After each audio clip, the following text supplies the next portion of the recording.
Buong karangalang inihahandog ng DZRH para sa bagong milenyo ang isa pang magandang dula mula sa panulat at direksyon ni Salvador M. Royales.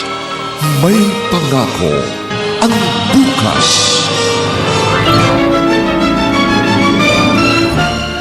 Ang mga ugali niyong mahirap maintindihan. Wala kayong ibang alam kundi sisihin ako. Sumbatan sa mga naging pagkukulang ko. Para sa inyo, wala akong ginawang mabuti. Walang silbi. Katulad ng gamit na walang pakinabang. May pangako ang bukas. Kasaysayan ng mga kaluluwang lupaypay na ang pusong hapong-hapo sa tindi ng malabis na pagdurusa. Subalit sa kabila ng lahat, huwag kalilimutang paglipas ng isang dapit hapon ay sisikat ang araw na magsisilbing tanglaw sa sinumang tinakasan na ng kawalang pag-asa. Dahil sa likod ng mga hinagpis ay may naghihintay na ligaya. Sa bawat kabiguan ay may makakamit na tagumpay, laki pang pangarap na sa bawat himaymay ng laman ay muling mabuhay ang dugong nananalaytay sa mga ugat at unti-unting mauusal ang mainspirasyong mga katagang. May pangako ang bukas. May pangako ang bukas. Isa na namang natatanging dulang pangradyo na inyong aabangan at kalulugdan, mag-iiwan ng mga magagandang halimbawa at aral. May pangako ang bukas.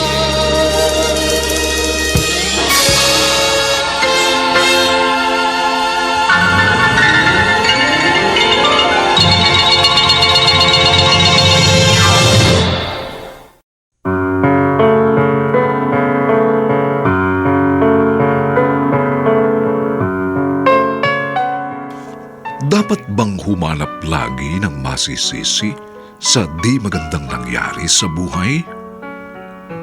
Ano nga ba ang mararamdaman ng isang taong binabaliwala na kahit minsan hindi binigyan ng halaga ang kanyang mabubuting ginawa? Mga kaibigan, narito po ang aming tampok na kasaysayan sa linggong ito, pinamagatang Katulad ng gamit na walang pakinabang. Dito pa rin sa ating natatanging dunang, may pangako ang bukas. Aalis ka, anak. Opo, tay. Hahanapin ko kapalaran ko sa ibang lugar. Iiwan mo kami. Natural. Dahil walang maganda mangyayari sa buhay ko rito sa atin. Bakit mo nasabi yon, Gardo? May trabaho ka namang mapapasukan dito sa atin, ah. Anong klaseng trabaho? Magsasaka? Magkukopra? O kaya mag-uuling? Tay, gusto niyong matulad kami ng mga kapatid ko sa inyo na walang nangyari sa buhay? Anak, hindi rin namin gusto ng namatay mong nanay na maging katulad namin ng kapalaran yung magkakapatid. Pero gano'n ang mangyayari. Gano'n ang mangyayari, tay, kung mananatili ako rito. Kung bakit kasi hindi nyo kami pinagtapos sa pag-aaral. Kahit high school lang. Hindi nyo pa kami napagtapos. Dahil kapos tayo, anak. Ang nanay mo noong nabubuhay, madalas may sakit. Namatay nga siya na hindi man lang natin nadala sa ospital. Ang sabihin nyo, wala kayong pangarap para sa aming magkakapatid? Hindi totoo yan. Anak, walang magulang na hindi naghahangad ng magandang buhay para sa kanyang mga anak. Pero ganun kayo, itay. Kaya nga hanggang dito na lang ang buhay natin eh. Itay, ang ibang magulang, mahirap din sila. Pero nagagawan nila ng paraan na kahit paano mapag-aral ang mga anak. Pero kayo, hindi nyo ginawa yun. Kaya sinusumbatan mo ako. Kung buhay lang ang nanay niyo, hindi magugustuhan ang mga sinasabi mo. Itay, kung buhay si inay, ganun din ang sasabihin ko sa kanya. Wala kayong malasakit sa amin. Binuo nyo lang kami. Hanggang dun lang ang kaya nyo. Pero ang isipin nyo para sa kinabukasan namin, yun ang kinalimutan nyo! Hindi ko masisisi si Kuya Gardo kung umalis man siya, Itay. Oh, Lardy, kinakampihan mo pa ang kuya mo. Dahil tama ang ginawa niya. Lardy, hindi ko kayo pinagbabawalang umalis para hanapin ang inyong kapalaran. Yun na nga, Itay eh. Hindi ninyo kami pinagbabawalan. Pero dahil sa kakapusan ng kaalaman namin, dahil hindi nyo kami napagtapos ng pag-aaral, akala niyo ba madali sa amin na makipagsapalaran sa ibang lugar? Tulad ng kuya mo, sisisihin mo rin kami ng inay mo. Sino pa ba ang dapat sisihin? Ang kapitbahay natin. Dahil hindi kami nakapagtapos ng pag-aaral. Itay, isa man lang sa amin 3 magkakapatid, hindi nakatapos ng high school man lang. Hindi kami ang may kasalanan, kundi kayo rin magkakapatid. Dahil hindi kayo nagpursige. Huminto kayo sa pag-aaral. Sino ba naman gaganahan mag-aral kung lagi kami nagugutom? Kumakalamang tiyan, napapasok sa school, laging kulang ang mga gamit namin. Yun nga ang hirap sa inyo eh. Masyado kayong reklamador.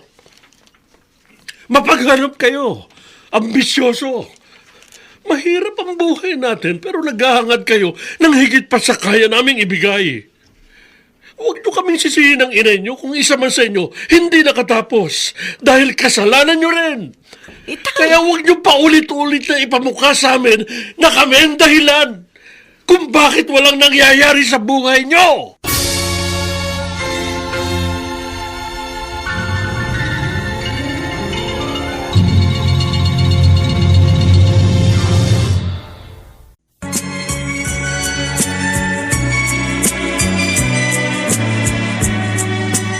At ngayon, balikan natin ang tampok na kasaysayan sa ating dulang. May pangako ang bukas.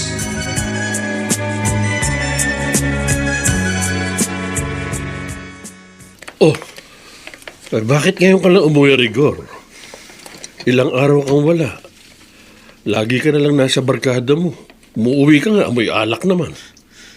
Ano sa inyo kung ngayon lang ako umuwi? Anak, nagtatanong lang ako.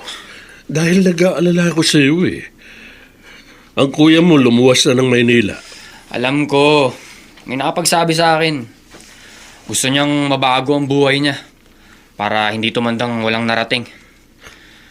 Rigor, katulad ka rin ba ng Kuya Gardo at Ate Laarni mo? Nasisisihin din kami? Ako? Itay, ayoko na magsalita. Pero tama ang mga sinabi sa inyo ni na kuya. Sapat na ang mga yon para malaman nyo kung ano rin ang narito sa loob ko. Akala ko hindi ka pa pupunta rito, Conrado. Pasensya na po kayo, Nana Sabina. May konting problema lang po kasi sa bahay eh. Ang mga anak mo ba? Oo. Yung mga anak mo talaga, oo. Hindi ka naiintindihan. Ewan ko po ba sa kanila? Para sa kanila, wala akong tamang ginawa. Halos patayin ko na nga ang sarili ko sa pagtatrabaho. Pero wala pa rin halaga yun sa kanila. Kakaiba talaga ang takbo ng utak ng mga kabataan ngayon. Pasensya na po kayo sa akin, Nana Sabina, kung nasasabi ko sa inyong problema ko. Wala yun. Wala yun, Conrado. Sige po, doon na muna ako sa likod bahay para gawin yung ipakukumpunin niyo sa akin.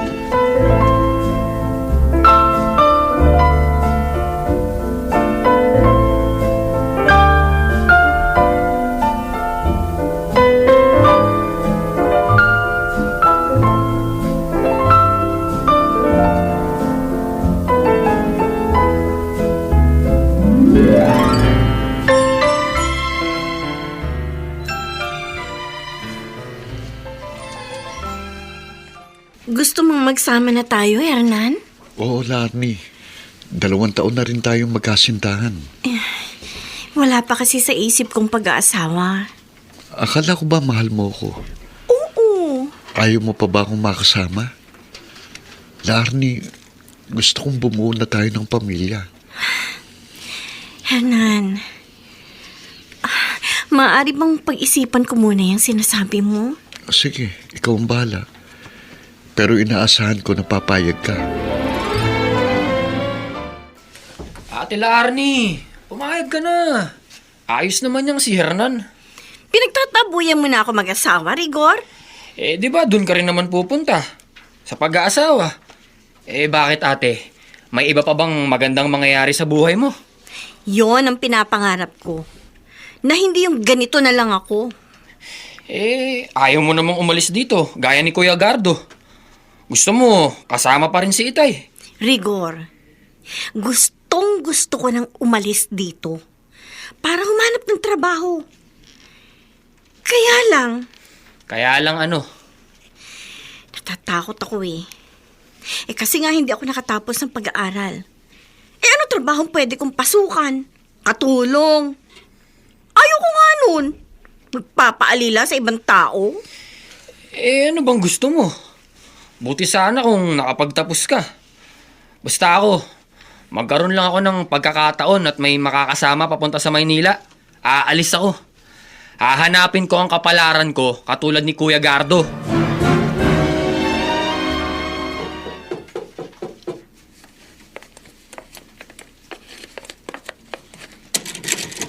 Magandang araw po. Magandang araw din. Anong kailangan mo? Dito po ba nakatira si Gardo? Oo, anak ko siya. Bakit mo siya hinahanap? Hindi na po kasi siya nagpapakita sa akin. Sandali. Bakit bigla ka na lang umiyak? Ano ba ang kailangan mo sa anak ko? Gusto ko po siyang makausap. Kasi po, siya ang ama ng ipinagbubuntis ko.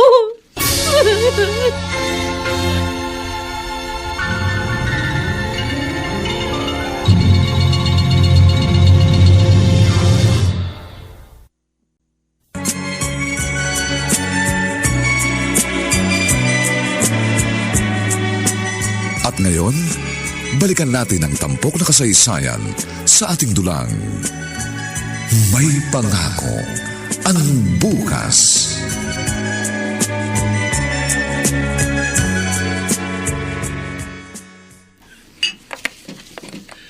Heto. Uminom ka muna nitong tubig, Ella. Salamat po, Mang Conrado. Mag-iisang buwan na mula nang umalis si Gardo. Saan po siya nagpunta? Sa Maynila, magtatrabaho daw siya, kaya walang katiyakan kung kailan siya babalik. Bakit ka umiyak? Mang Conrado, hindi ko po alam ang gagawin ko. Tsaka kung paano na ako ngayon. Wala na po akong pamilya. Ulila na po ako. Tapos, ganito pa ang kalagayan ko. 3 buwan na akong buntis. Ganun ba?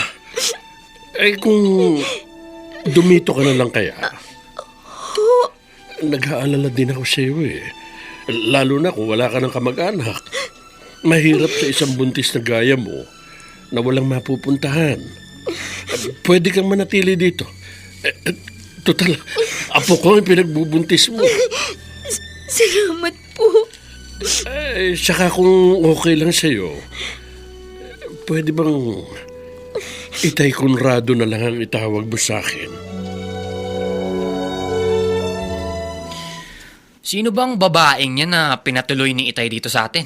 Nabuntis daw ni Kuya Gardo. Naniwala naman siya. Alam mo naman si Itay. Madaling utuin. Palibasa wala rin pinag-aralan. Hanggang kailan siya rito? Ewan ko. Baka hanggang sa makapanganak. Ibang klase rin tong si Itay. Kakarampot na nga lang ang kinikita sa pagkakarpintero. Nagawa pang magpatira ng ibang tao. Ay nako, pabayaan mo siya. Gusto niya yan.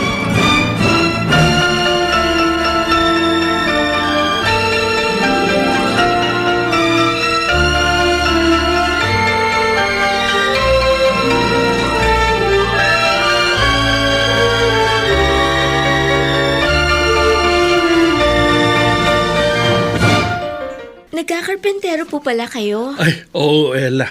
Yan ang pinagkakakitaan ko. Walang trabaho sina La Arnie at Rigor? Wala pa eh. Pero kahit papano, paminsan-minsan ay kumikita sila. Ganun po ba? Ay, sige, aalis muna ako, Ella, ha? Maiwan ka muna dito sa bahay. May tinatapos kasi akong trabaho eh. Baka may maitulong ako. Kahit taga-abot ng mga gamit. Huwag na, Ella. Tay Conrado, di po ba pinatira niyo ako dito sa inyo? Kaya kailangan pong tumulong ako. Dahil ayoko pong maging pabigat sa inyo. Pero buntis ka. Baka mamaya mapano pa yung apo ko. Ella! Timpla mo nga ako ng kape. Ay, oo, Bilisan mo, Rigor, oo. Pero ibababad ko muna sa Pride detergent soap itong mga damit. At mamaya kukusutin ko. Mamaya na yan. Igawa mo muna ako ng kape. Igor! Wala naman diferensya mga kamay mo, ah. Bakit hindi na lang ikaw ang magtimpla ng kape? Bakit kailangan iutos mo pa kay Ella? Itay, ano naman kung utusan ko siya? Di ba nakikitira naman siya rito? Oo, nakikitira nga siya. Pero hindi siya katulong. At lalong hindi mo dapat utos-utusan. Kung gusto mo ng kape, ikaw ang magtimpla. At huwag mong iutos kung kanino. Hindi ko pinatira dito si Ella para alilain ng kahit na sino.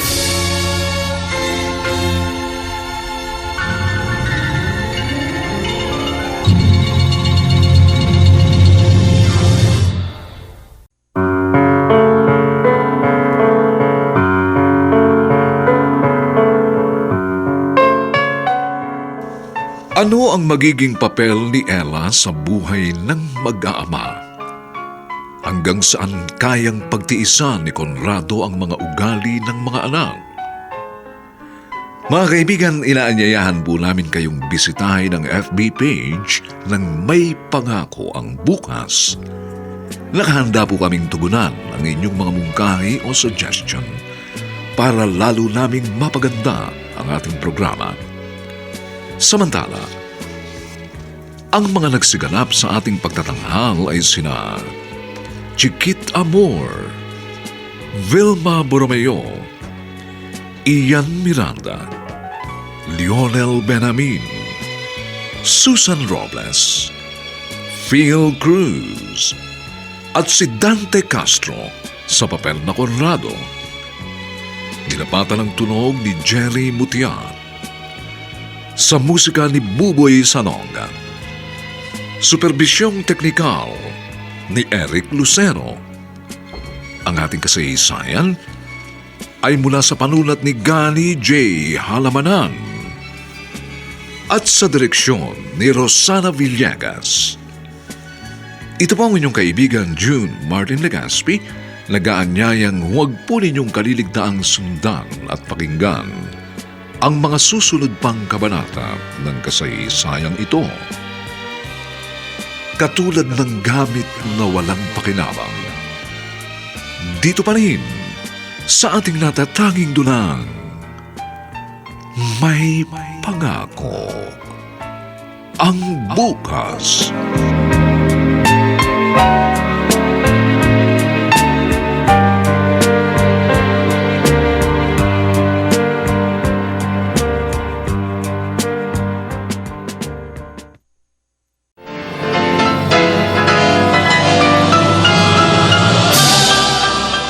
Buong karangalang inihahandog ng DZRH para sa bagong milenyo ang isa pang magandang dula mula sa panulat at direksyon ni Salvador M. Royales. May Pangako ang Bukas.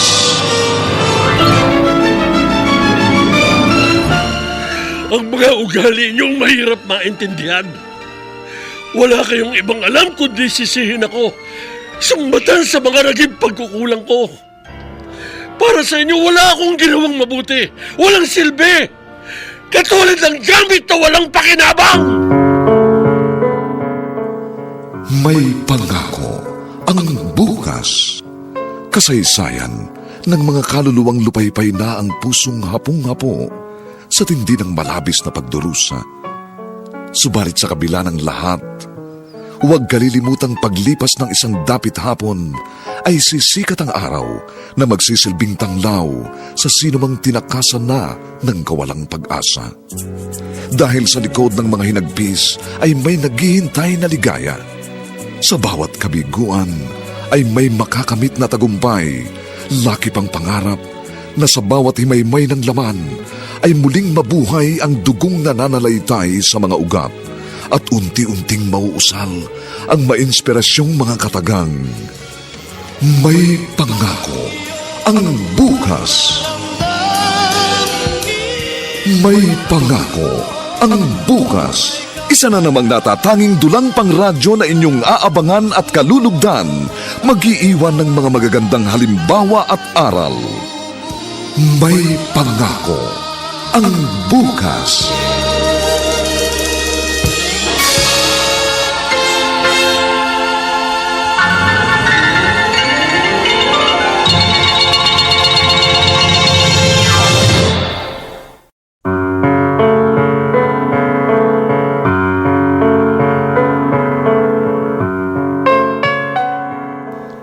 Magandang araw na muli sa inyong lahat, mga giliw naming tagapakinig.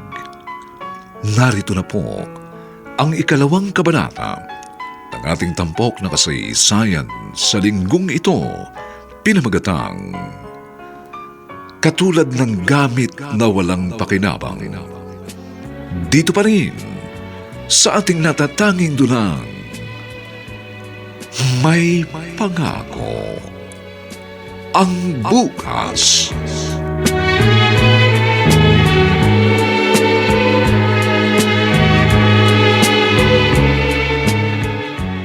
Dahil sa buwisit na babaeng yun, sigawan ka ni Itay? Oo nga, Tila Arnie. Pinagtitimpla ko lang naman ng kape si Ella. At anong gusto ni Itay? Ang mag-astang senyorita dito sa bahay natin ang ampon niya. Ewan ko ba sa kanya? Asa nga pala siya ngayon? May pinuntahan. Sumabay na kay Itay papunta sa trabaho niya. Ibang klase rin ang babaeng yun. Sip-sip! Sinabi mo pa. Kaya nga lalo tayong nagiging bad shot sa Itay.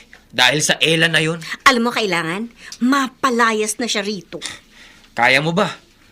Mukhang hinding-hindi na siya pakakawalan ni Itay. Bakit? Sino ba mas importante kay Itay? Tayo na anak niya? O ang sampid na babaeng yon?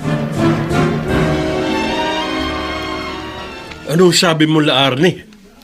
Itay, barado na ba yung tenga ninyo? At hindi niyo narinig ang sinabi ko? Ang sabi ko, gusto kong paalisin niyo na si Ella. Bakit ko siya paalisin? Bakit? May ginawa ba siyang kasalanan? May mali bang ginawa si Ella? Bakit ba ganyan na lang kung pagmalasakitan niyo siya? Dahil naaawa ako sa kanya. Hindi naman siya mukhang kaawa-awa. Hindi mo ba nakikita? Buntis yung tao. At kailangan niya ng tulong. Pero hindi kayo DSWD. Hindi rin kayo foundation na tumutulong sa mga buntis na iniwan ng syota. La Arnie, hindi mo ba naiintindihan kung bakit ko tinutulungan si Ella? Dahil ang Kuya Gardo mo ang nakabuntis sa kanya. Pamangkin mo ang batang dinadala niya, apo ko, kadugo natin. Bakit, Itay? Nakakatiya ka ba na si Kuya Gardo nga ang nakabuntis sa kanya? Bakit? Nagdududa ka? Oo! Dahil mukha namang makatip pa sa higad ang babaeng yan. Baka kung sino lang lalaking kumubabaw dyan, tapos gusto ipaako kay Kuya. At kayo naman, nagpauto ka agad. Hindi yun pagpapauto, kundi awa sa kalagayan niya. Palibhasa, hindi mo alam kung anong pinagdaraanan ng buntis na gaya ni Ella. Madrama lang siya. Kung umasta naman kayo, akala nyo napakalaki ng kinikita ninyo sa pagkakarpintero para kumuha pa ng makikihati sa kakarampot ninyong kinikita. Wala akong pakialam sa gusto mo sabihin, La Arnie. Alam kong ginagawa ko. At ako siya masusunod sa bahay na ito. Itay! Mananatili dito si Ella. Yun ang desisyon ko.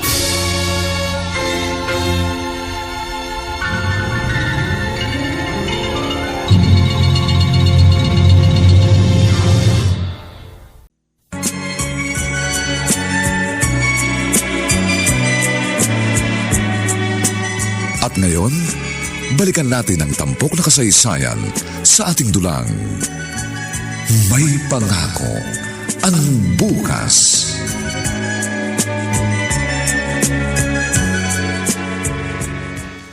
Mangkukulam ka ba? Ha? May dala ka bang gayuma nang dumating dito sa amin? Ella? Ha? Hindi ko alam yung sinasabi mo, Arnie. Kasi naman, para ginayuma mo si Itay. Mas kinakampihan ka pa at binibigyan ng halaga kesa sa amin ng mga anak niya. Pasensya ka na, Arnie. Sorry. At saka pwede ba? Huwag ka masyado madrama. Alam ko, nagbabait-baitan ka lang kay Itay para hindi ka niya paalisin. Pero alam mo ba? Ha? Mula nang dumating ka, lalo lang lumaki ang problema namin ni Itay. Kaya pwede ba? Tama na ang arte mo! Umalis ka na rito dahil nagdadala ka lang ng gulo! Bakit nakahanda ang bag mo, Ella? Itay Conrado, aalis na lang po ako. Bakit? May nagpapaalis ba sa'yo? Sinabihan ka ba ni na Laarni na umalis na rito? Hindi ko na po hihintayin sabihin nila yon. Ella, hindi ka aalis. Pero dahil po sa akin, lalo lang kayo nagkakaproblema ng mga anak niyo. Matagal ko na silang problema. At hindi na bago sa akin kung kontrahin man nila ako. At magsalita ng hindi maganda tungkol sa akin.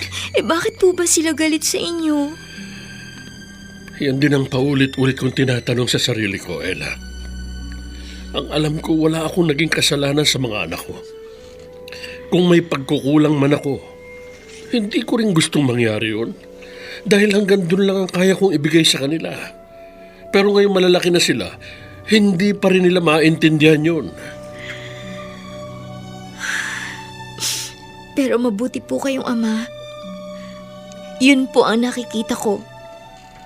Sa ilang buwan ko pa lamang po na pananatili rito. Pero baliwala yun sa kanila. Mas nakikita nila ang naging pagkukulang ko. Ella, huwag kang umalis. Nakikiusap ako sa'yo. Saka hindi ba sabi mo, wala kang ibang mapupuntahan? Itay Conrado. Kaya nga, bakit aalis ka? Kung wala kang mapupuntahan, paano kayo na magiging anak mo? Huwag mo nalang pansinin sina Laarni at Rigor. Akong bahala sa kanila. At saka malay mo, biglang bumalik si Gardo. O ayaw mo bang makita siya? Payag ka nang magsama tayo, Laarni? Oo, Hernan. Di ba yun ang gusto mo? Akala ko ba ayaw mo pa? Nagbago ng isip ko. At saka ayoko na rin umuwi sa bahay. Bakit? Dahil sa impaktitang pinatira ni Itay. Yung babaeng nabuntis ng Kuya Gardo mo? Sino pa nga ba? Mula nang dumating ang buwisit na babaeng yun, lalo lang kami naging masama sa paningin ni Itay. O bakit naman? Ay naku, hindi ko na kailangan pa i-detalye pa sa iyo, Hernan. Basta ang Ella na yun, masyadong mapapel. Mahusay umarte. Palibasa, wala raw mapuntahan. Kaya binola ng husto si Itay. At ito namang uto-uto naming tatay, naniwala naman sa babaeng yun. Bakit hindi na umuwi ang ate mo, Rigor? Nasaan ba siya? Sumama na siya kay Hernan, Tay. Doon natitira si Ate Laarni sa inuupahang bahay ng nobyo niya. Ano? Nagdesisyon ng gano'n ang ate mo? Na hindi man lang sinasabi sa akin? Ba't kailangan pa niyang sabihin sa inyo? Di ba wala kaming halaga sa inyo? Yung kasi ang laging iniisip nyo eh. Bakit ni minsan pa binigyan nyo ng halagang pagpapakahirap ko? Para lang mabuhay tayo? Hindi nyo nakikita yon, kundi ang lagi nyong pinapansin ang mga pagkukulang ko. Ang drama niyo, Tay. Sinasabi ko lang ang gusto kong sabihin. Kaya lang hindi nyo pa rin yun naiintindihan. Dahil laging sarado ang mga isip nyo. Wala kayong ibang kayang gawin kundi sisihin ako.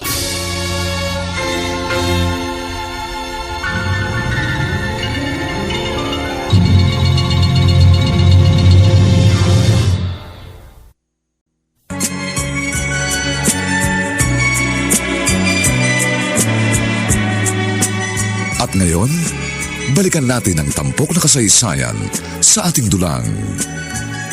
May pangako ang bukas.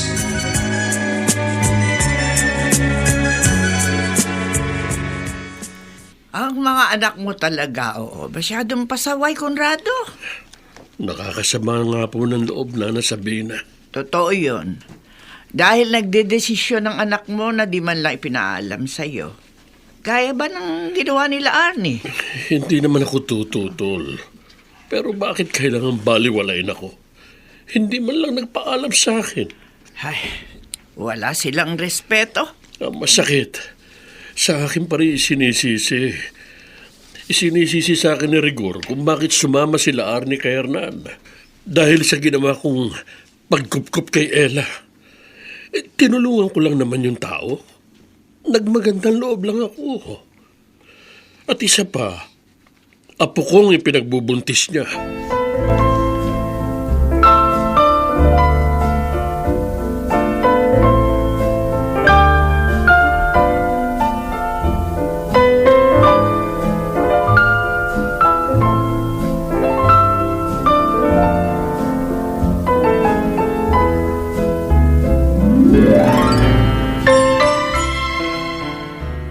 Pasensya na po kayo, Itay Conrado. Dahil sa akin, hindi na natapos ang problema nyo. Nadagdagan pa. Namimiss niyo po ba sila Arnie? Naiisip ko lang siya. Ilang buwan na rin kaming hindi nakikita mula nang makisama siya kay Hernan. Bakit hindi niyo po siya puntahan? Ay, hindi na. Baka sumama lang ang loob ko kung maririnig ko ang mga sasabihin niya. Aray! Itay! Ella, Sigurado, sumasakit po ang tiyan ko. baka mga anak ka na. Aray! Sobrang sakit. Mga anak na yata ako. Teka, tatawag lang ako ng kumadrona.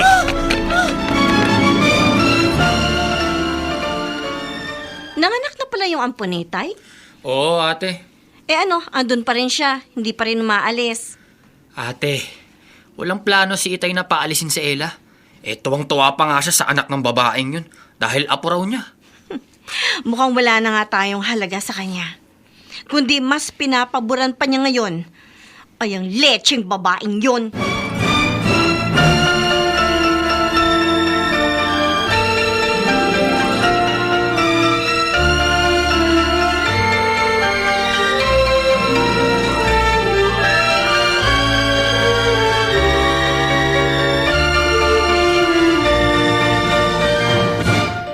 Itay Conrado, pwede po pakitingnan na lang po muna si Baby Joanne. Maglalaba lang po ako ng mga lampin. Oy, sige anak. Saglit lang naman po ako. Madali nang laban ng mga lampin. Dahil naibabad ko na sa Pride detergent powder. Kaya madali na matanggal ang mancha. Ay, sige lang, Ella. Ako na ang bahala sa apo ko. Alam mo na bang nakakawala ng problema ang mag-alaga sa batang ito? Lalo na kapag nginitian ako. Ay, hindi ba, apo? Bungis-ngis na nga po siya. Ay, tumawa siya. Parang naiintindihan ang usapan natin. Alika nga, apo. At kakargahin ka ni Lolo.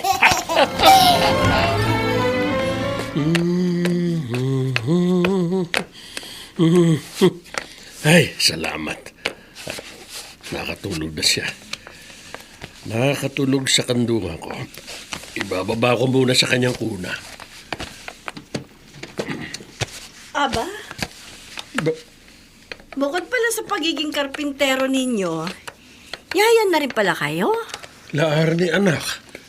Ay, salamat at napadalaw ka. Gusto ko lang silipin ang buhay ng ampon ninyo. Sarap talaga ng buhay ng Ella na yon. Libre bahay, libre kain, may libre pang tagapag-alaga ng anak. Bakit nagpunta ka rito, Laarni? Para manumbat? Itay, hanggang kailan ba talaga kayo magpapauto sa kanya? Akala ko ba hanggang buntis lang tutulungan niyo siya? Pero nakapanganak na! Narito pa rin siya? Dahil yun ang desisyon ko. Mas gusto kong kasama silang mag-ina. Bakit, Itay? Dahil sa kanya, gusto mong kalimutan na lang kaming tunay mong mga anak? O baka may gusto kayo sa kanya? Napakamalisyosa mo, Laarni. Hindi gaya ng iniisip mo ang dahilan ko. Ano, Itay? Dahil si Ella, naiintindihan ako. At kami, hindi nakakaintindi sa inyo? Yun ba ang gusto ninyong palabasin? Itay! Ginagamit lang kayo ni Ella! Hindi siya gaya ng iniisip mo, La Arnie. Dahil nararamdaman kong totoo siya. Isang rason kung bakit gusto kong nandito siya. Dahil ginagampanan ko lang ang obligasyon ng kuya mo na tinalikuran niya. Naaawa ako sa kanilang mag-ina. Kaya tumigil ka na sa pag-iisip ng masama kay Ella. Dahil mabuti siyang tao!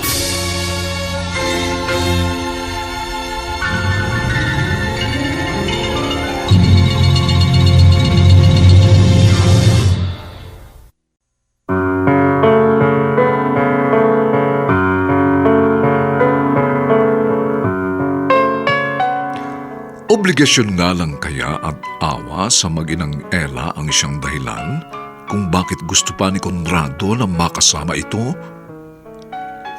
Mga kaibigan, inaanyayahan po namin kayong bisitahin ang FB page ng May Pangako ang Bukas.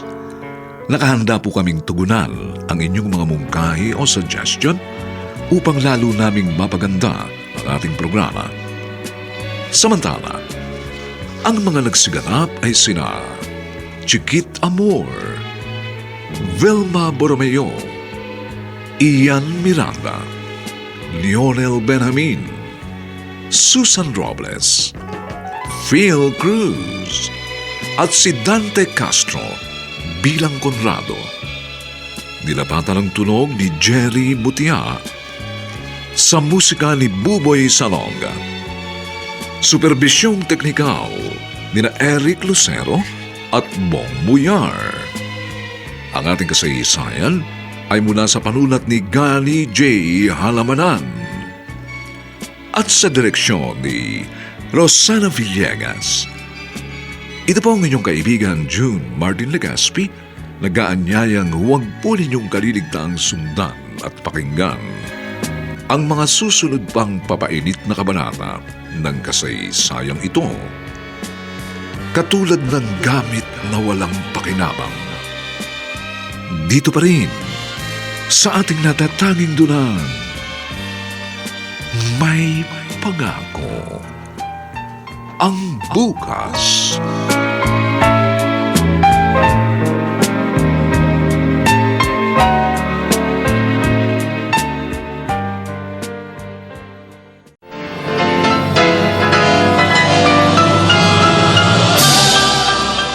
Buong karangalang inihahandog ng DZRH para sa bagong milenyo ang isa pang magandang dula mula sa panulat at direksyon ni Salvador M. Royales.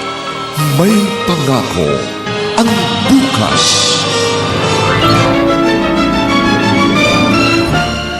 Ang mga ugali niyong mahirap maintindihan.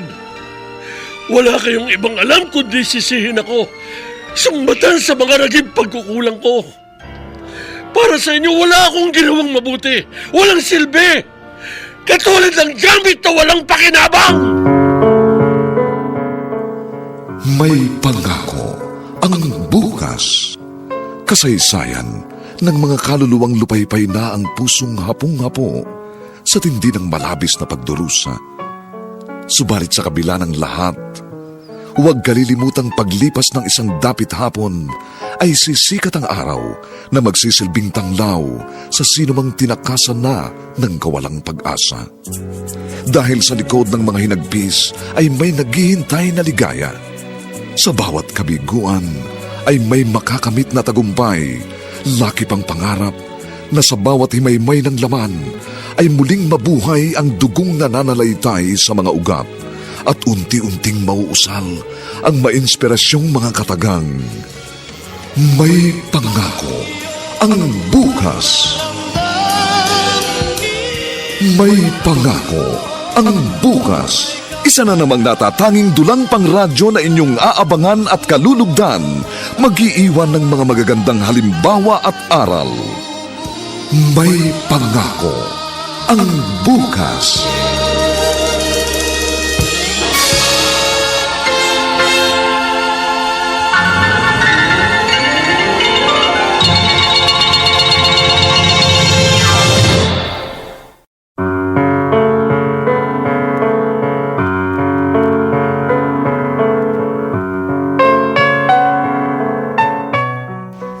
Magandang araw na muli sa inyong lahat, mga kaibigan. Narito na po ang 3 kabanata ng ating tampok na kasaysayan sa linggong ito, pinamagatang Katulad ng Gamit na Walang Pakinabang. Dito pa rin sa ating natatanging dunang May Pangako ang Bukas.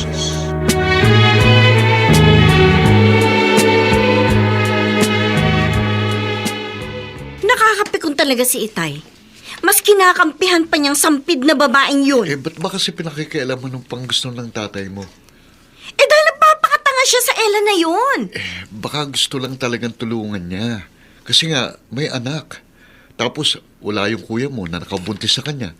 Wala ring trabaho si Ella.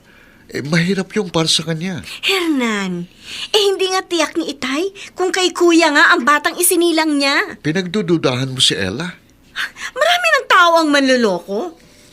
At saka sa sitwasyon ng Ella na yon, humahanap talaga siya ng tao mauuto niya para hindi siya pulutin sa kangkungan. Pero kahit ano pang dahilan ni Ella, kung panloloko man ang ginagawa niya, wala nang kasalanan ron ng Itay mo.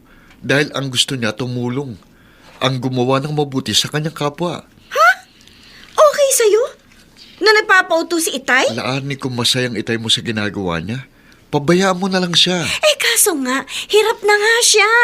Nagtsatsaga sa pagkakarpintero para lang may pambili ng pagkain. Teka nga. Tapos ibibigay pa niya sa ibang tao. Teka nga, ano ba ikinagagalit mo? Nagseselos ka ba kay Ella dahil nakikita mong pinahahalagaan siya ng Itay mo kaysa sa inyong magkakapatid?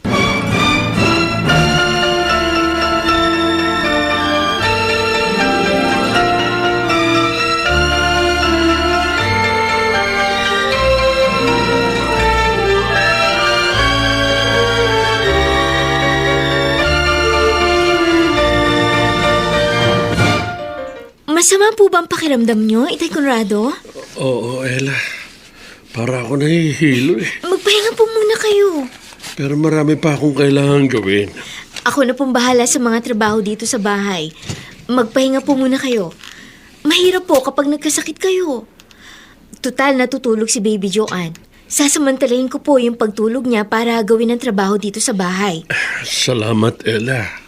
Itay, ako po ang dapat magpasalamat sa inyo.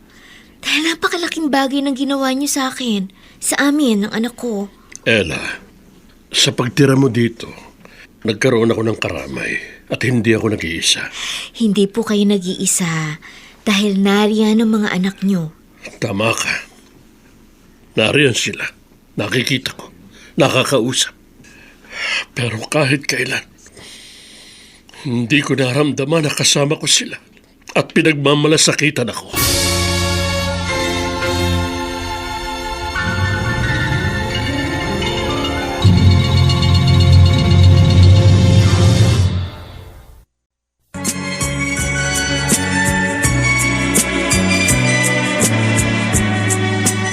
At ngayon, balikan natin ang tampok na kasaysayan sa ating dulang May Pangako ang Bukas.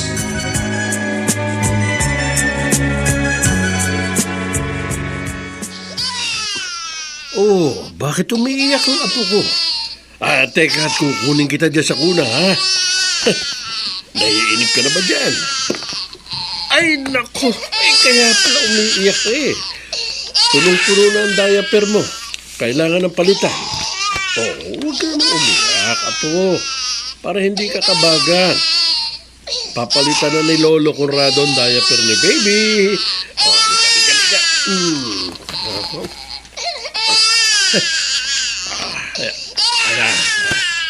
Ayan. Napalitan ka na ng Lolo. Kakargahin na kita, ha? Para hindi ka na umiyak. Karga lang siguro ang gusto ng apo ko. Ang bigat mo na. Nagpakasira na talaga kayo, Tay. Nag-ampon kayo para gawin lang tagapag-alaga ng anak. Rigor, masaya akong ginagawa ito. At gusto kong alagaan si Baby Joanne.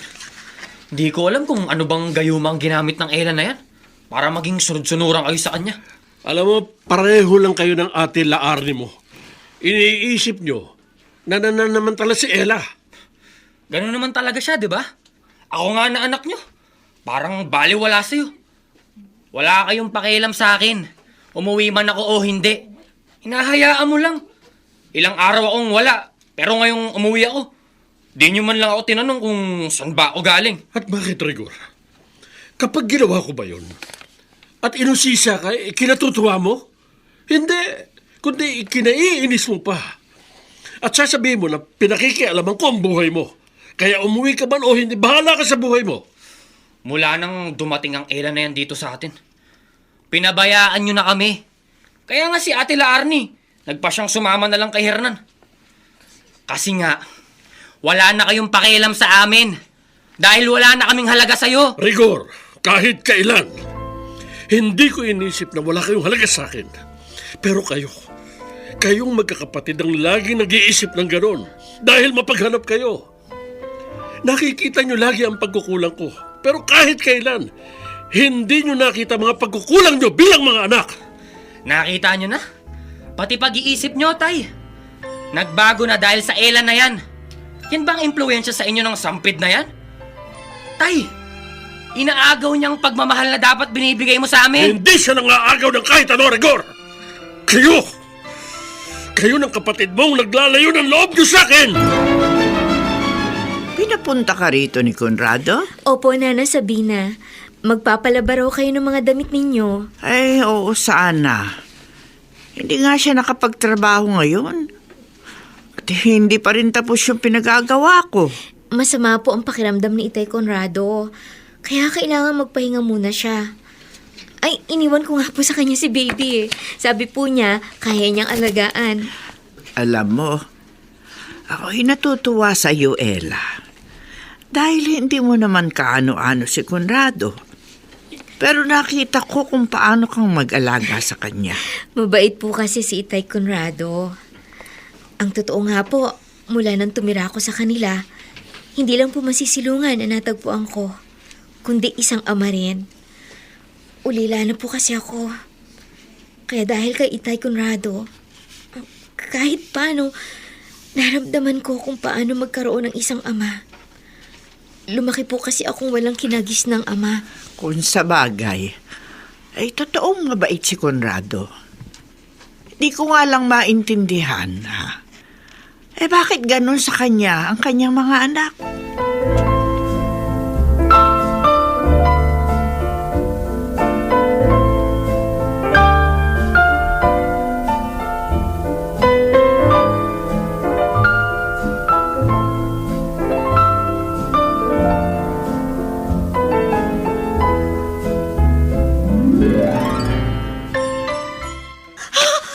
Rigor, anong ginagawa mo rito sa tabi ko? Dito ako matutulog sa tabi mo, Ella. Sinuulo ka ba? Ang bilis ka dito. Huwag mo kong itulak, ano ba? Ano bang kailangan mo sa akin? Ikaw, alam mo, kahit may anak ka na, maganda ka pa rin. Pwede ka pa rin pagtsagaan. Ano ka ba? Bitiwan mo nga ako! Ka namang pumiglas. Alam ko gusto mo rin to. Dahil matagal ka ng tigang. Kaya sige na, pumayag ka na. Pagbigyan mo na ako. Tulog naman ang anak mo eh. Di mo masabi ako! Sige na. Hayop ka! Rigor! Anong ginagawa mo rito? Etong ampon nyo eh. Tinukso ko. Gusto pa dito sa tabi ng anak niya, pagbigyan ko raw siya. Hindi yan totoo! Nagsisinungaling siya, Itay Conrado! Hindi totoo ang sinasabi ni Rigor! Itay, pinabaliktad ng babaeng yan ang nangyari.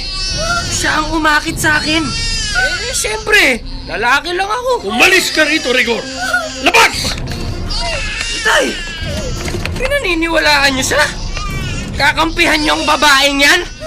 Ako ang anak niyo!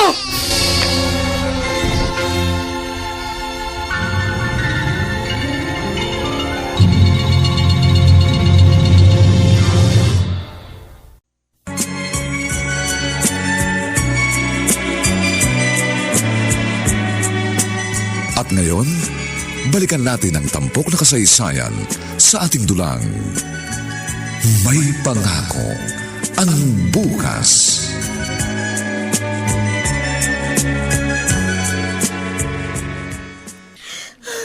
Pasensya ka na sa anak ko, Ella.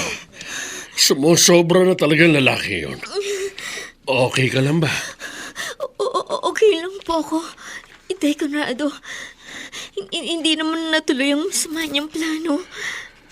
Hindi ko na alam kung anong gagawin ko sa kanya. Silang magkapatid. Walang ibinigay sa akin kundi sakit ng ulo.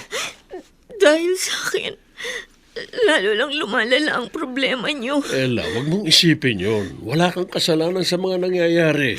Gusto ko pong magkaayos kayo ng mga anak niyo. Hindi ko alam kung mangyayari pa yon, Ella. Dahil ibang takbo ng utak ng mga anak. Saan ka ba galing at pawisan ka, Hernan?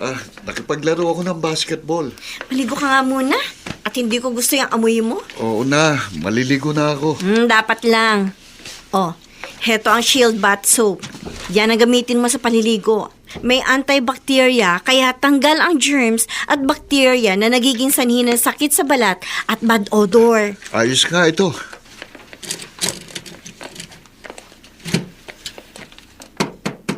Ay, may kumakatok.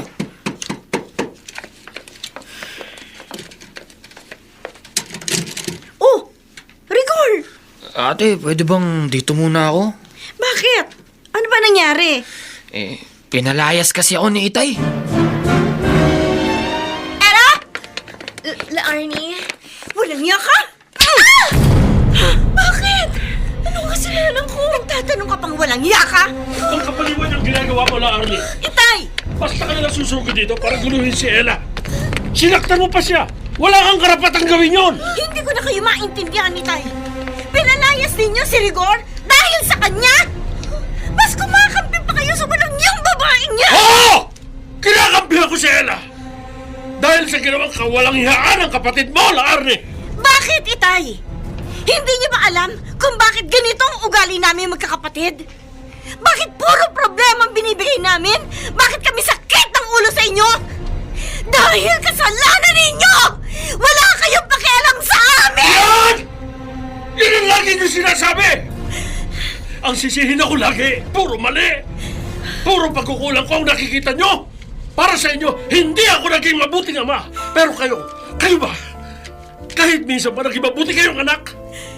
Huwag niyong isisi sa akin kung ano man ang buhay meron kayo! Dahil kayo rin ang may gusto niyan! Hindi ako! Kayo ang pumili ng buhay na gusto ninyo!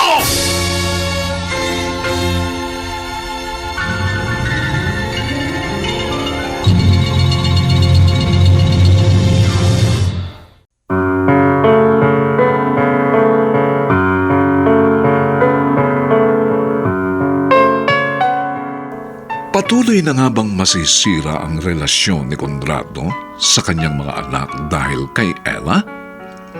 Samantala, inaanyayahan po namin kayong bisitahin ang FB page ng May Pangako ang Bukas. Nakahanda po kaming tugunan ang inyong mga mungkahi o suggestion upang lalo po naming mapaganda ang ating programa. Ang mga nagsiganap sa ating pagtatanghal ay sina Chiquit Amor, Vilma Borromeo, Ian Miranda, Lionel Benamin, Susan Robles, Phil Cruz, at si Dante Castro sa papel na Conrado. Dilapatan ng tunog ni Jerry Butia. Sa musika ni Buboy Salonga. Supervisyong teknikal ni na Eric Lucero at Bong Muyar. Ang kasaysayang ito ay mula sa panulat ni Gani J. Halamanan at sa direksyon ni Rosana Villegas. Ito po ang inyong kaibigan June Martin Legaspi, nag-aanyayang huwag po ninyong kaliligtaang sundan at pakinggan ang mga nalalabi pang may init na kabanata ng kasaysayang ito. Katulad ng gamit na walang pakinabang. Dito pa rin sa ating natatanging dunang may pangako ang bukas.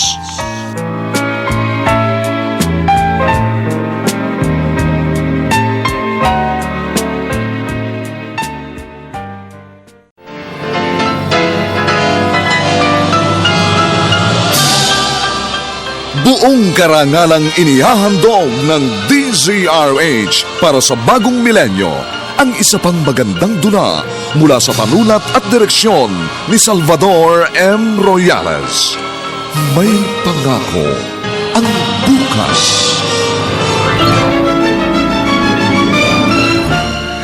Ang mga ugali niyong mahirap maintindihan. Wala kayong ibang alam kundi sisihin ako. Sumbatan sa mga naging pagkukulang ko. Para sa inyo, wala akong ginawang mabuti. Walang silbi. Katulad ng gamit na walang pakinabang. May pangako ang bukas. Kasaysayan ng mga kaluluwang lupaypay na ang pusong hapong-hapo sa tindi ng malabis na pagdurusa. Subalit sa kabila ng lahat, huwag kalilimutang paglipas ng isang dapit hapon ay sisikat ang araw na magsisilbing tanglaw sa sinumang tinakasan na ng kawalang pag-asa. Dahil sa likod ng mga hinagpis ay may naghihintay na ligaya. Sa bawat kabiguan ay may makakamit na tagumpay, laki pang pangarap na sa bawat himaymay ng laman ay muling mabuhay ang dugong nananalaytay sa mga ugat at unti-unting mauusal ang mainspirasyong mga katagang. May pangako ang bukas. May pangako ang bukas. Isa na namang natatanging dulang pangradyo na inyong aabangan at kalulugdan, mag-iiwan ng mga magagandang halimbawa at aral. May pangako ang bukas.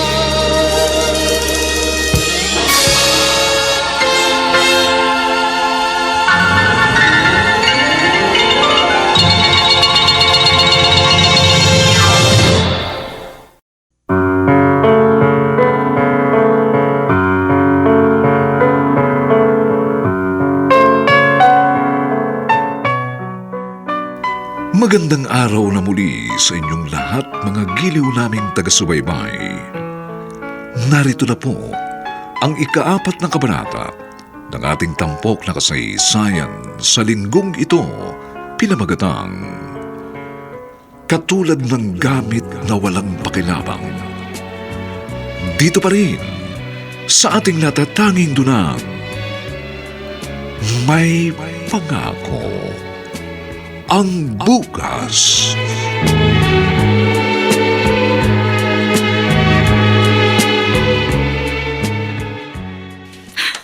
Lumabas lang akong tanga dahil sa ginawa ni Itay.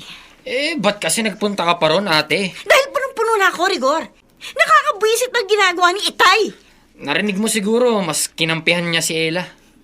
Pero, totoo bang pinagtangkaan mo siyang halayin? Ate! Sumagot ka! Natukso lang ako. Gago, sira ulo ka pa lang talaga eh. Ate, inakit na lang ako. Isa ka rin malaking sira ang ulo. Ungas ka, Rigor. Kasalanan ni Itay yun. Pinatira niya sa bahay natin yung babaeng yun. Kung wala siya sa bahay, hindi ako makakaisip ng kalokohan. Ewan ko sa'yo, Rigor. May saltik ka rin eh. Sa liwayang takbo ng utak mo, pareho kayo ni Itay. Pero hindi mo ba nakikita? Baliwala na tayo kay Itay. Dahil sa Ella na yun. Mas mahalaga pa siya kaysa sa atin. Di magsama silang dalawa. Napipiko na rin ako kay Itay. Hindi ko maintindihan ang tumatakbo sa utak niya. Sorry po sa inyo, Tay Conrado. Ella, ginawa ko lang ang tama. Pinagtanggol lang kita. Pero mga anak niyo po sila. O, tama ka. Anak ko nga sila. Pero kahit na, kung mali sila, hindi ko sila kakampihan. Ayoko po kasing nakikita na nagtatalo kayo. Alam kong masakit sa loob niyo na nagagalit sila sa inyo. Sila ang gumagawa ng dahilan para mangyari yun, Ella. Pakiramdam ko, nagsiselos na sila sa akin. Pabayaan mo sila. Wala kang ginagawang masama. Katunayan, nakakatulong ka pa nga sa akin. Ay, May tao. ako na po magbubukas ng pinto. Cardo? Nagbalik ka na! Ella, ano ginagawa mo rito sa bahay namin?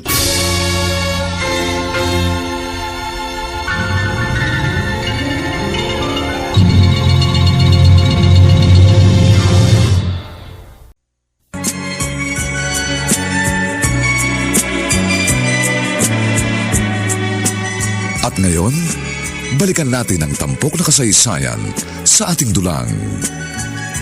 May pangako ang bukas.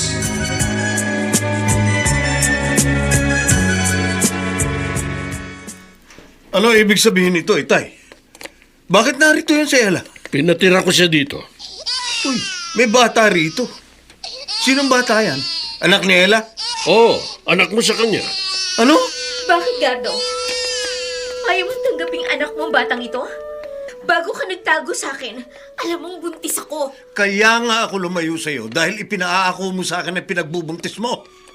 Yung pala pagbalik ko, ikaw pa rin ang daratnan ko. Pinagdududahan mo ang anak mo ang sinilang ko? Paano ako nakakasiguro na akin nga yan? Ha? Ella, alam kong hindi lang ako ang syota mo. Ikaw ang ama ng batang ito! Kaya ka ba nakatira dito? Dahil sinabi mo kay Itay na ako nakabuntis sa'yo? Ang husay mo rin naman manloko. Hindi ako nanluloko, Gardo. Ikaw ang ama ni Joanne! Gardo, bakit hindi mo na lang tanggapin ang totoo? Kawawa ang anak mo. Kaya nang hirap sa inyo eh. Madali kayo magpaloko. Nagpapapaniwala agad kayo. Kinupkup nyo pa, tinulungan ng babaeng yan. Kung ginawa ko man yun, wala akong nakikitang mali. Pero hindi natin sigurado na anak ko nga ang batang isinilang niya. Anak mo man o hindi, hindi na importante yon. Wala akong pinagsisisihan sa ginawa kong pagtulong kay Ella. Gusto ko umalis siya rito, Tay. Dahil hindi nyo may pipilit sa akin na tanggaping ako ang ama ng anak niya. Kaya wala silang lugar sa pamamahay natin. Hindi ako papayag na umalis ka, Ella. Itay Conrado, kung hindi matatanggap ni Gardo na anak niya si Baby Joanne, bakit kailangan bang manatili ako rito? Dahil yun ang gusto ko. Ayoko na po ng gulo. Akala ko ba sabi mo, nakatagpo ka ng ama nang makilala mo ko. Opo. Totoo po yun. Lumaki po ako na walang ama. At sa inyo ko po naramdaman yun. Kung ganon, kaya mo bang iwan ang Itay mo, anak? Pero hindi po nila gusto na narito ako. Ako ang may-ari ng bahay na ito. Hanggat nabubuhay ako, may karapatan akong patirahin dito ang kahit sinong taong gusto ko. Pero Itay Conrado, Ella, hindi ka na iba sa akin. Ang anak mo ay tinuring ko ng apo. Pamilya ko na. Kaya nakikiusap ako. Huwag kayong umalis ng anak mo. Huwag, Ella. Hindi pa rin umaalis sa bahay natin ang babaeng yon? Oh, Larnie. Pero bakit? Hindi ba sinabi mo nang hindi ikaw ang ama ng batang anak ni Ella? Pero si Itay ang may gustong manatili ron si Ella. Iba talagang gayumang ginamit ang buwisit na babaeng yun sa Itay natin. Ayokong tumira doon kung naroon si Ella. Hindi naman pwedeng dito kayo titira ni Rigor sa bahay namin. Nakakaya naman sa asawa ko. Babalik kayo sa bahay. Kayong dalawa ni Rigor. Dahil kung merong may karapatang manatili roon, kayo yon at hindi ang ibang tao.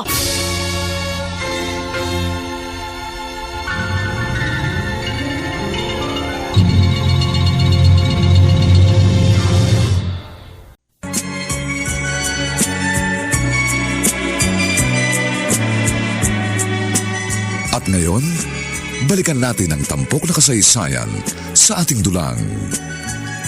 May pangako ang bukas.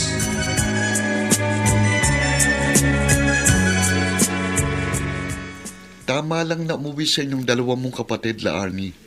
Kailangan siya ng tatay mo. Ay, hindi na sila kailangan ni Itay. Pero dapat silang umuwi para ipakita kay Itay na sila ang may lugar sa bahay na yon at hindi si Ella. Hanggang ngayon ba iniisip niyo pa rin na inaagawan kayo ni Ella ng lugar sa bahay na yon? Hindi lang sa bahay na yon, kundi maging kay Itay. Yun kasi iniisip niyo eh. Dahil yun ang totoo, Hernan. Nilaso ni Ella ang isip ni Itay. Kaya nga mas pinapahalagahan pa niyang buwisit na babaeng yon kaysa sa amin ng mga anak niya. Ako na po magluluto nitong binili niyong bangus. Magpahinga na po muna kayo, Itay Conrado. Si Baby Joanne, tulog ba siya? Ay, opo, Itay. Katutulog lang niya. May binili akong laruan para sa kanya eh. At saka, bumili rin ako ng Pride Barretta para hindi tayo nauubusan ng sabong panlaba. At saka, eto nga pala, mga bagong damit para sa kanya. Ang bilis kasing lumaki ng apo ko eh. Itay, salamat po sa inyo. Hindi ko alam kung paano ko kayo pasasalamatan. Sobra-sobra na po ang ginagawa niyong tulong sa amin ng anak ko. Masaya akong ginagawa ko ito sa inyo mag-ina. Dahil nakikita kong ikinatutuwa mo yon, Ella. Nararamdaman ko kung paano mo pinasasalamatan at pinahalagahan lahat ng tulong na ibinibigay ko. Oo naman po. Napakalaking bagay po nun. Itay, napakabuti po talaga ng puso niyo. Tingnan mo nga naman. Isang madramang eksena pa palang daratnan namin. Bang klase ka rin naman mang uto, no, Ella? Napaikot mo ang ulo ni Itay. At mahusay pang magsinungaling ang babaeng yan. Hindi ako nagsisinungaling, Rigor. Huwag kang sumasagot dahil hindi ka kasama rito. Ano bang kailangan yung magkakapatid? Para palayasin dito sa bahay natin ang sampid na yan. Tama si ate, Tay. Gusto naming mawala na siya rito. Ayaw naming makita ang pagmumukha ng Ella na yan. Bakit niyo ba pinag-iinitan siya ng gusto? Ano bang kasalanan niya sa inyo? Manggagamit siya! Oportunista! Manloloko! At kayo naman, patuloy na nagpapautos sa kanya! Hindi ako nagpapauto kay Ella! At lalong walang katotohanan, isa man sa ipinaparatang mo sa kanya, La Arnie, dahil isang mabuting tao si Ella, mabait siya! Talagang nagpalin lang na kayo sa kanya, no, Itay? Hindi siya ganon, Gardo! Itay, pinaniwala niya kayo na anak ko ang pinagbuntis niya. Tapos ngayon, tuwang-tuwa pa kayong alagaan ng anak niya. Bakit? Mali bang alagaan ko ang bata at ituring na apo? Itay, ano bang nangyayari sa inyo? Bakit ba pinagtatanggol mo yan kaysa sa amin ng mga anak ninyo? Dahil gusto ko! Sapagkat nakita ko na dapat siyang ipagtanggol at walang masamang ginawa si Ella. Mas gusto niyo pa siyang kasama kaysa sa amin ng mga anak ninyo? Oo! Mas gugustuhin ko pang makasama ang ibang tao kaysa sa inyo. Hindi ko kayo maintindihan! Ang mga ugali niyong mahirap maintindihan. Wala kayong ibang alam kundi sisihin ako, sumbatan sa mga naging pagkukulang ko. Para sa inyo, wala akong ginawang mabuti. Walang silbi. Katulad ng gamit na walang pakinabang.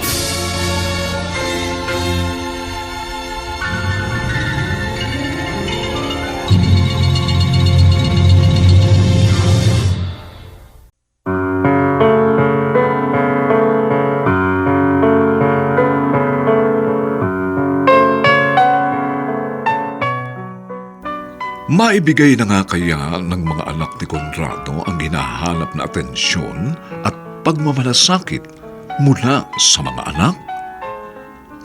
Mga kaibigan, inaanyayahan po namin kayong bisitahin ang FB page ng May Pangako ang Bukas. Nakahanda po kaming tugunan ang inyong mga mungkahi o suggestion para lalo naming mapaganda ang ating programa.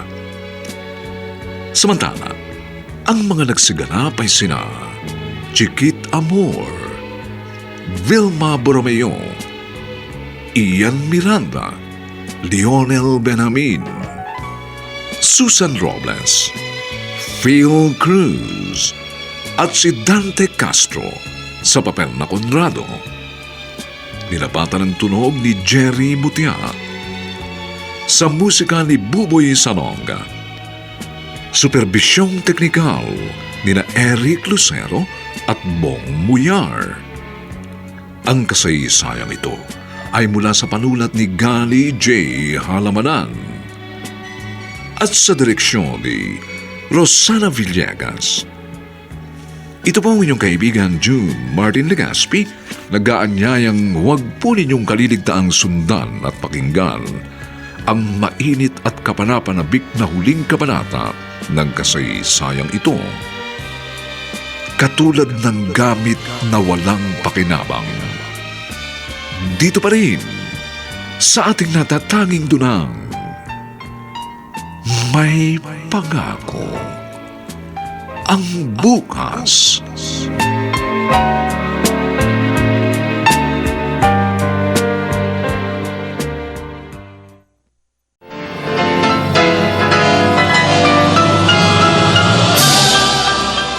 Buong karangalang inihahandog ng DZRH para sa bagong milenyo ang isa pang magandang dula mula sa panulat at direksyon ni Salvador M. Royales. May pangako ang bukas.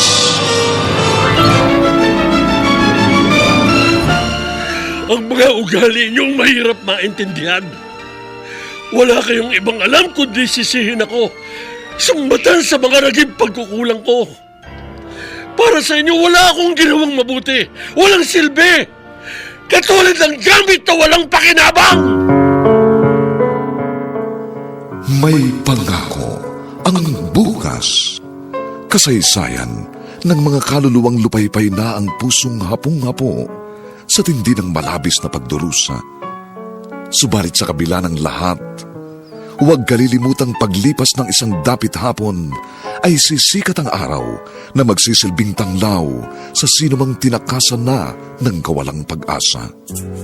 Dahil sa likod ng mga hinagpis ay may naghihintay na ligaya. Sa bawat kabiguan ay may makakamit na tagumpay, laki pang pangarap na sa bawat himaymay ng laman ay muling mabuhay ang dugong nananalaytay sa mga ugat at unti-unting mauusal ang mainspirasyong mga katagang.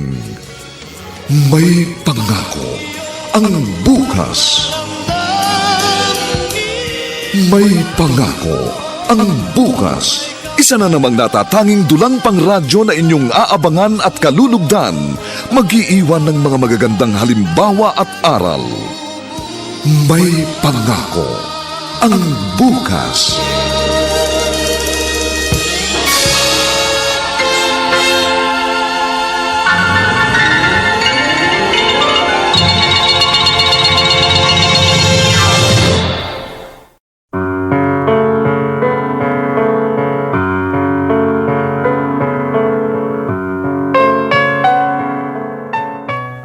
Magandang araw na muli sa inyong lahat mga giliw naming taga-subaybay.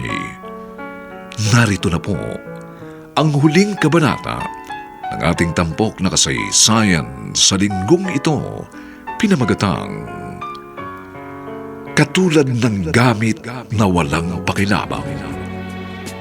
Dito pa rin sa ating natatanging dunang, may pangako ang bukas.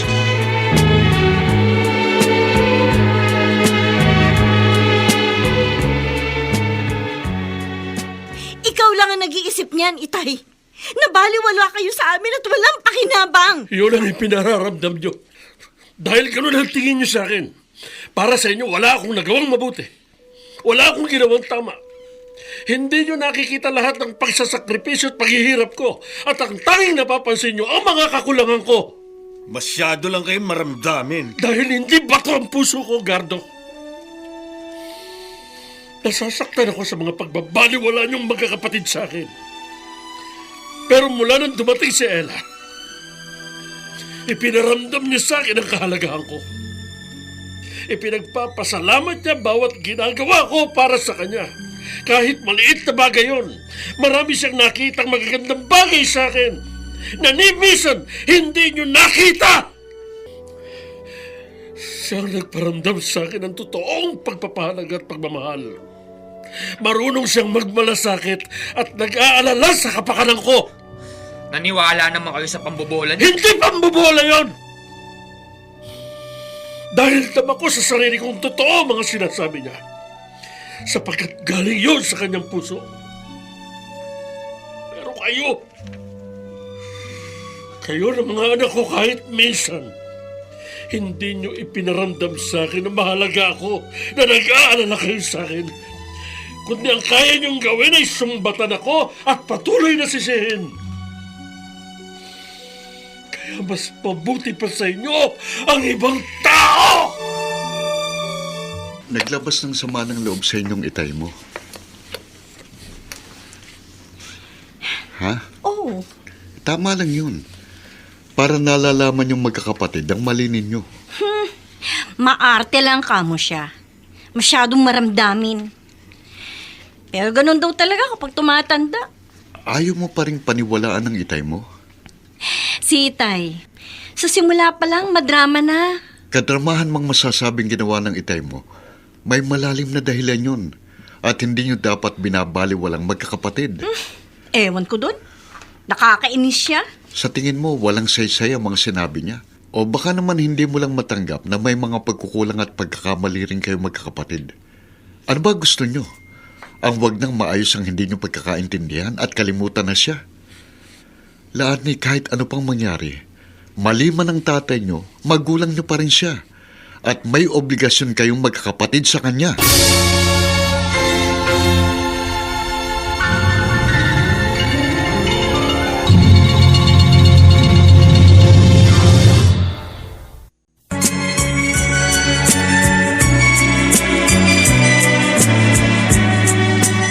At ngayon, balikan natin ang tampok na kasaysayan sa ating dulang. May pangako ang bukas.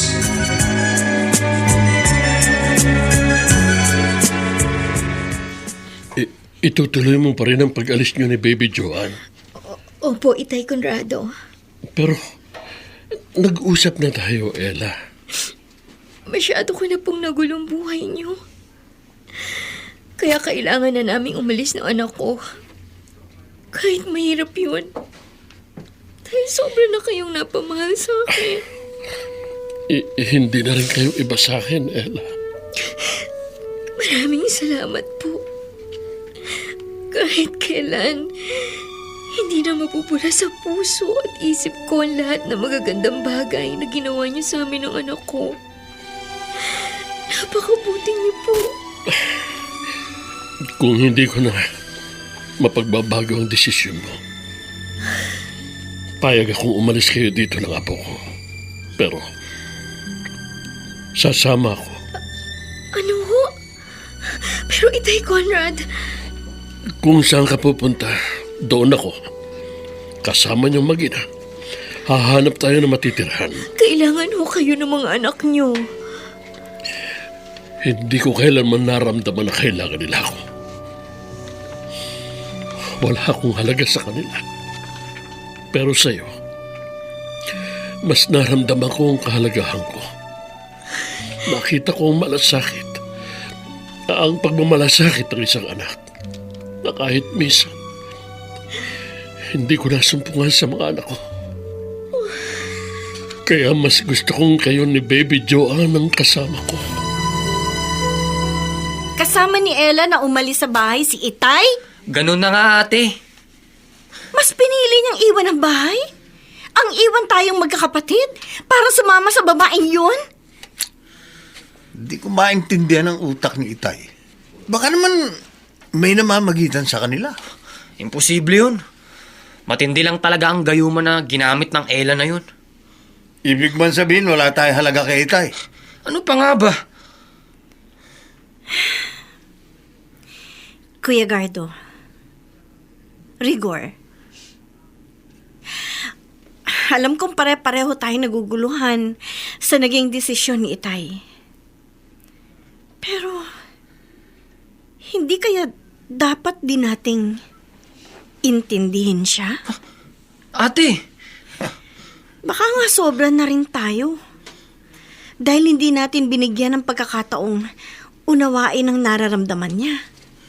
Kundi ang pinairal natin ay ang inis. Wala tayong ginawa kundi ang sisihin siya palagi.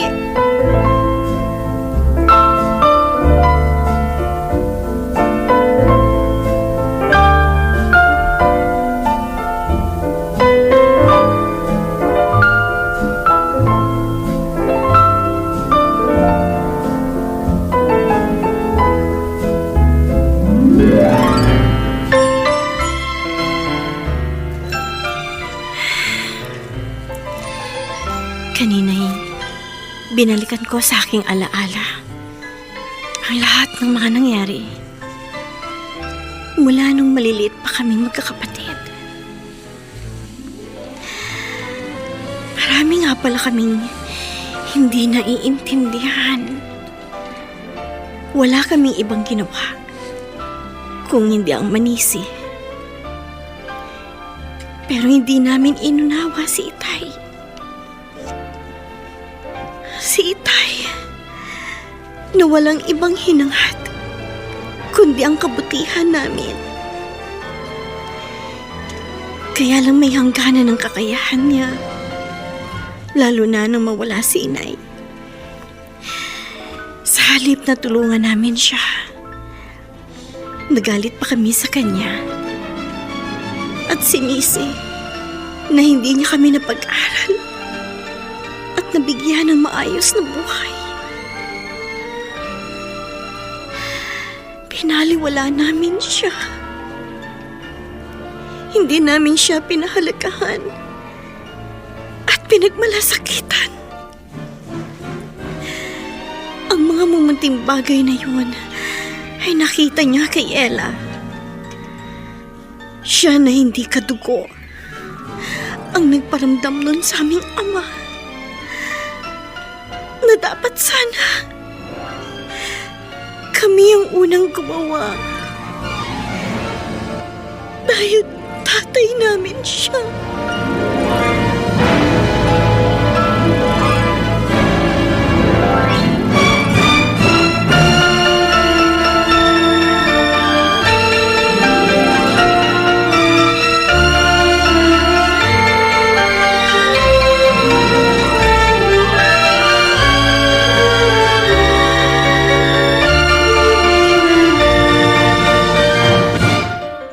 Umalis ka pala sa bahay nyo at kasama mo si Ella. Opo, Nana Sabina. Iniwan mo ang mga anak mo. Malalaki na ang mga yun. Kaya na nilang kanilang sarili. Oh, alam ko. Pero ay pinagtataka ko. Abi, bakit ka umalis sa bahay mo at mas piniling sumama doon sa mag-inang kinupkup mo? Nana Sabina, magulang din po kayo. At alam ko naghahanap kayo ng pagkalinga mula sa inyong mga anak. Ay, oo. Lalo na sa edad kong ito. Ang gusto ko'y nariyan sila lagi. At nararamdaman ang pagpapahalaga nila. Iyon ang wala sa mga anak ko. Kundi mas naramdaman ko kay Ella ang pagiging isang ama. Dahil naibigay ni Ella ang pagmamahal at malasakit ang isang anak.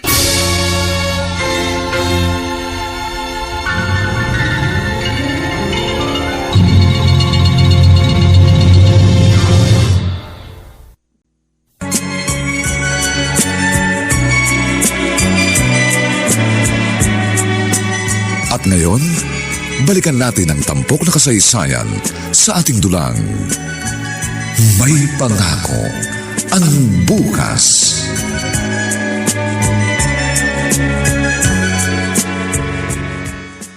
Itay Conrado, kanina ko pa po kayo hinihintay. Oh, bakit Ella? Nanggaling po dito kanina sila Arnie. Ipinagtanong daw po niya itong tinutuluyan natin. Anong ginawa niya? Inaway ka ba? Hindi po. Kundi sinabi na nasa ospital daw po si Nagardo at Rigor. Na-aksidente daw po sa motorsiklo magkapatid.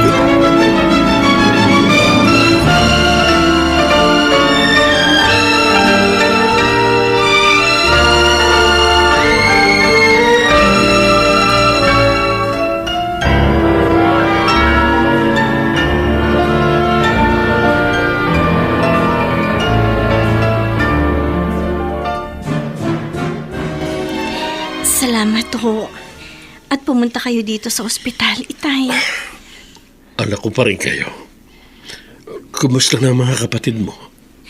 Ligtas na po sila. May mga konting pinsala nga lang sa kanilang braso at hita. Pero sabi naman ng doktor, hindi naman daw yun grabe.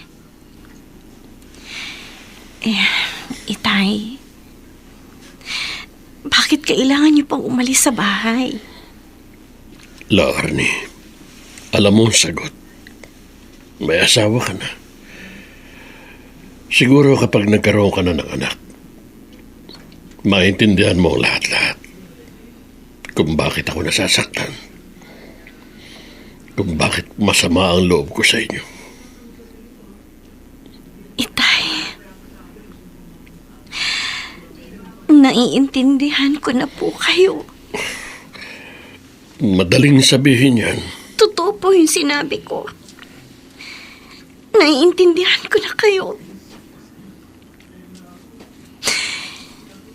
Kaya patawarin niyo na po kami.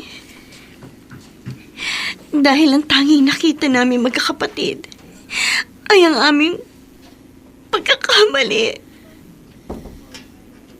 Bago nga po ako nagpunta sa tinitirhan ninyo ni Ella, nagkausap na kaming tatlo. Anong napag-usapan ninyo? Itay, gusto na rin po nilang humingi ng tawad sa inyo. Ay, Salamat po at nagpunta kayo rito, Tay.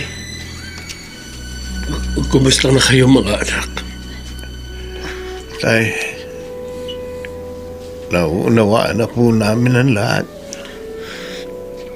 Maraming sinabi sa amin si Ate Arnie. Naiintindihan na rin namin kung bakit nahulog ng ganun kadali ang loob niyo kay Ella. Dahil mabait siya.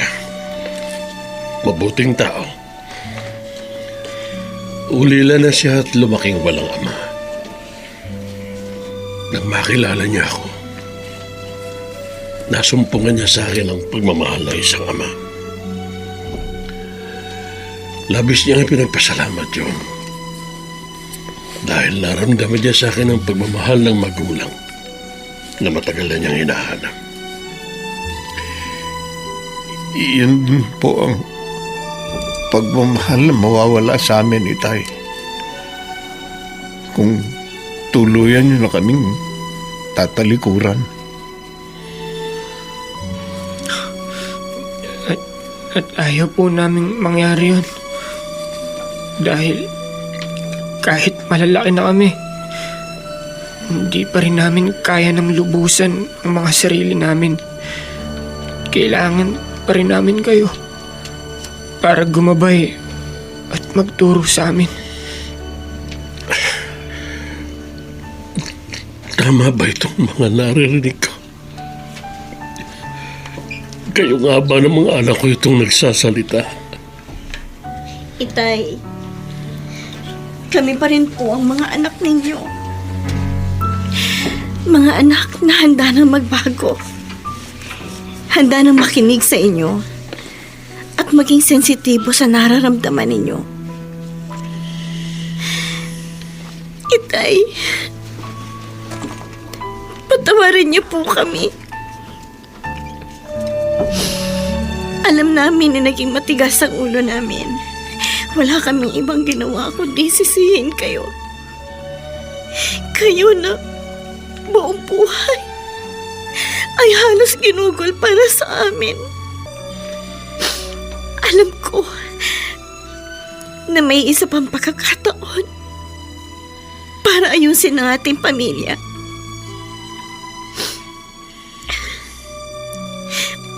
Bumalik na po kayo sa bahay para sa aming magkakapatid. Babalik ako sa bahay. Pero kailangan kasama ko si Ella. Gardo, alam ko nagdududa ka sa mga sinabi ni Ella. Pero alam kong hindi siya nagsisinungaling. habang lumalaki ang anak niya, nagiging kamukha mo eh. Kaya naniniwala akong ikaw ang ama ng anak niya. Kaya sana, huwag mong talikuran yun, anak. Kailangan ka ng anak mo. At isa pa, mabait si Ella. Magiging mabuti siyang ina at asawa. Napag-isip-isip ko rin po ang tungkol dyan, Itay. Nasabi ko lang naman po yun dahil hindi pa ako handa at nagdadalawang isip pa ako mag-asawa. Pero huwag kayong mag-alala. Handa po akong harapin ang obligasyon ko sa anak namin ni Ella. Dahil gusto ko ring ayusin ang buhay ko. At alam kong nariyan kayo para sa amin. Oo, anak. Dahil tatay niyo ako. Ako po, Tay. Promise ko. Aayusin ko ng sarili ko. Babawasan ko ng barkada. Para hindi tuluyang masira ang buhay ko. Narinig niyo po ang mga sinabi nila, Itay. Sapat na marahil ang mga ipinangako namin magkakapatid. Para po makapagsimula ulit tayo. Ayusin natin ang ating pamilya, Itay. Oo, anak. At masaya ako na nariyan kayo. Nahanda nang umunawa sa nararamdaman ko. At huwag nang sisihin sa naging kakulangan ko noon. Kay tagal kong pinasabi yun, mga anak. Pagkatapos ng lahat ng nangyaring problema, laging may naghihintay na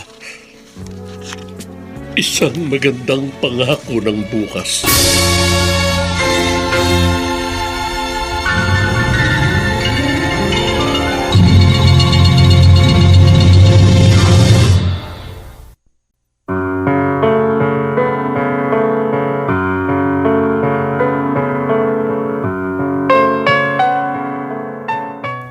Sumainyo mga kaibigan, ang aming itinampok na kasaysayang alam po naming inyong kinalugdan at kinapulutan ng magandang aral sa buhay. Samantala, inaanyayahan po namin kayong bisitahin ang FB page ng May Pangako ang Bukas. Nakahanda po kaming tugunan ang inyong mga mungkahi o suggestion para lalo po naming mapaganda ang ating programa. Ang mga nagsiganap sa ating pagtatanghal ay sina Chiquit Amor, Vilma Borromeo, Ian Miranda, Lionel Benjamin, Susan Robles, Phil Cruz, at si Dante Castro sa papel na Conrado. Nilapatan ang tunog ni Jerry Mutia. Sa musika ni Buboy Salonga. Superbisyong teknikal ni na Eric Lucero at Bong Muyar. Ang ating kasaysayan ay mula sa panulat ni Gali J. Halamanan at sa direksyon ni Rosana Villegas. Ito pong muli ang inyong kaibigan June Martin Legaspi, nag-aanyayang sa susunod na linggo muli po namin kayong hahatdan ng isa na namang bagot na ibang uri ng kasaysayan. Dito pa rin, sa ating natatanging dunang, May Pangako ang Bukas.